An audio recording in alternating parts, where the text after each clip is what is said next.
One of the things that you guys will notice is I like to start on the target and then I work our way back into the holster. The next thing we're gonna do is multiple shots on the same target. So we're gonna use 5-shot strings as our general multiple shot drill. And the reason we use 5-shot strings, a couple of them, you can get really good at shooting 2 shots in a row. All right, and we call it a double tap or a hammer, where the gun just comes back and we break the shot immediately. The problem is once you shoot 3, 4, 5 shots in a row, that becomes much more difficult to do. Your recoil management becomes more difficult, and what we're controlling the gun and controlling where the gun is pointing becomes a lot more difficult. The other reason we use 5 shots in a row is what we're really trying to do here is train how we manipulate the trigger finger. Meaning we want to get off of the trigger and back to that prep point very consistently so that the gun doesn't become misaligned from what we're doing with the trigger finger, okay? This will also help you guys if you're pin the trigger, meaning you're trying to ride that reset.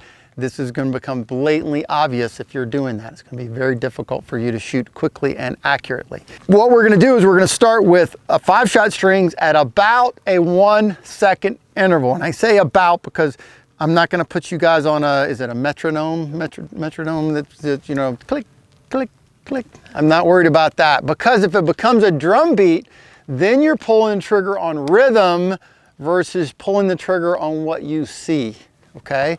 And that is the difficult thing to do, to see what you need to see and break the shot based on that, all right? So about a 1-second interval. So 1001, 1002, 1003, somewhere in that zone, okay? I'm gonna demonstrate this one first. 5-shot string with about a 1-second interval. So eyes and ears in. 5 shots, 1-second intervals at the number 1 dot should look something like this. Ready, up. That was way too fast. I said 1-second intervals, let's do it one more time.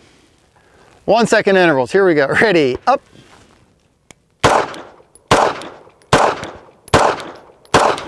Much better, much closer to 1 second. Still probably a little bit too fast. But the speed at which you do this is not the important part. When that gun fires in recoil, as close as you can, I want you to reset the gun in recoil. The sequence of events here, guys, is you come back to the prep point, dot stops, you press the trigger, or sight stop, you press the trigger. When you get to after the 5th shot, what should you do? Be prepped. You come back and get to the prep on the trigger, okay? Don't get into the habit of, I'm done shooting, snatch the gun off the target real quick, okay? See those sights settle again, prep the trigger again, then come off of the target. Okay, next interval of this. Now, for some of you, you kind of struggled with that one because the 1-second interval, if you've been shooting for a while, is almost too much time. It's like you get a chance to think about it, and then you think about it, and that's when we make mistakes, right? How many of you have heard the baseball coach and like, oh, you're thinking about it too much. You gotta, you know, that whole kind of thing. So our conscious mind gets in a way, and we start thinking about it. Oh, there's the dot, no! And we start anticipating and causing those issues. So we're gonna pick the pace up a little bit here. Hopefully this works out well. For most of you, we're gonna go to 1/2-second intervals, okay? Now, this is not a timing drill, but the timing is about 1 and 2 and 3 and 4 and 5, okay? So twice as fast as what we just did, but still plenty of time to pay attention to what we're doing with our trigger finger and see where the dot needs to be, okay? Now, I'm expecting at this cadence, we might have a shot here or there that doesn't go in because we're kind of pushing the timing just a little bit. But recoil control definitely starts to become something we have to manage here, okay? So, going again, I'll go down to the number 2 dot. 5 shots, 1/2-second intervals. All right, here we go. Ready, up. Okay, that's about right from a timing standpoint. 1 and 2 and 3 and 4 and 5, okay? Again, shoot within your capabilities. If you start shooting at that cadence and the group just blows up on you, it doesn't do you any good to just keep shooting with the bullets not going where you intend them to go. If you shoot and the bullets are not landing where you intend them to go, you're accepting that the sights are not where they should be when you pull the trigger. And that is a big problem.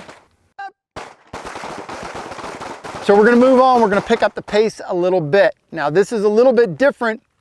I learned this kind of cadence progression, if you will, many years ago, but it used to be 1 second, half second, and then quarter second or less, okay? Now I have changed that. I believe that there is a very important interval, time interval, that needs to be worked on right between half second and quarter second. Now quarter second is important because what's human reaction time? Everybody's heard this one before, right? Human reaction time is, to a known response, is about a quarter of a second. That's what we assume that it is. That's what the textbooks say and all of that kind of stuff. So if we're shooting faster than that, okay, in between shots, that means that we are making the decision to shoot before we saw the sights again. So the sights are coming back and we may be calling the shot. We may know where it went, but it's already gone. Make sense? There's a magic window somewhere between 3/10 and 4/10 of a second or so where we can make sure every single shot goes where it's supposed to go as long as we do this right. Okay, our mistakes are typically because we're not pressing the trigger correctly. And that's a very important time interval. Why is that? Human reaction time is a quarter second. How long does it take the gun to cycle? About 1/10 of a second, depending on the gun. 0.09, somewhere in there. You know, there are some exceptions to that, but for the most part, a handgun takes about that long. So if I take a quarter second, I add 0.09 on top of it, or 1/10 of a second on top of that, I'm right at 35. So what that means is, as soon as the gun comes back and the sights stop, I can press the trigger again if I've done what I'm supposed to do. Get off the trigger and get back to the prep point. And I should be able to make repetitive, accurate shots in that time frame. Your return has to be perfect. Okay, meaning the gun has to come back to where you're aiming.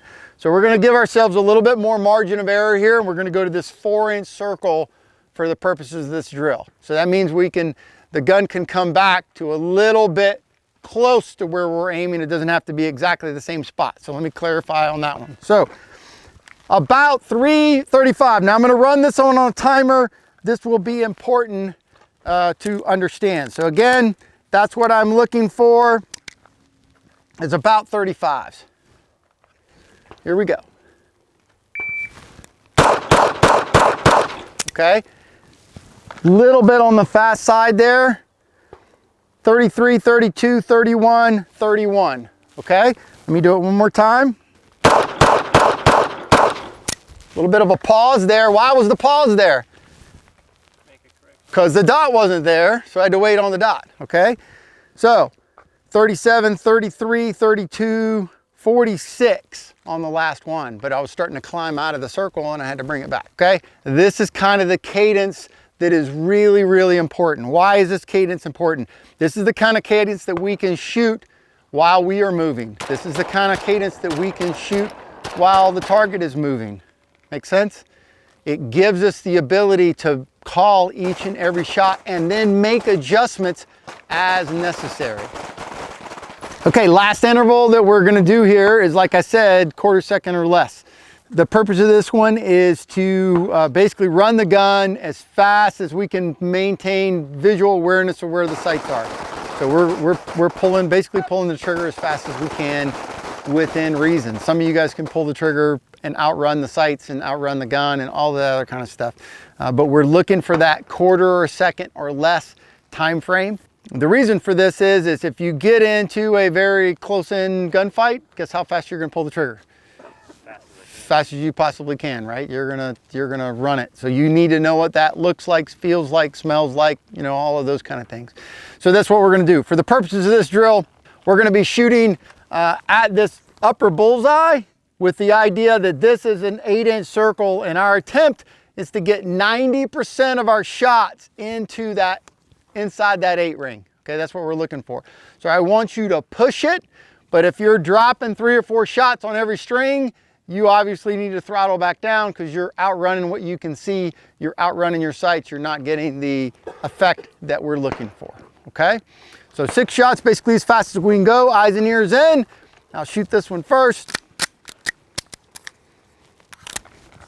Top bullseye looks something like this. Ready, up. All right, I'll do it one more time. Ready, up. Okay, fast as I can pull the trigger. And in this case, if you're shooting a red dot, it kind of turns into a little bit of a squeaky laser line. It's just kind of jumping around, ideally right there in that circle.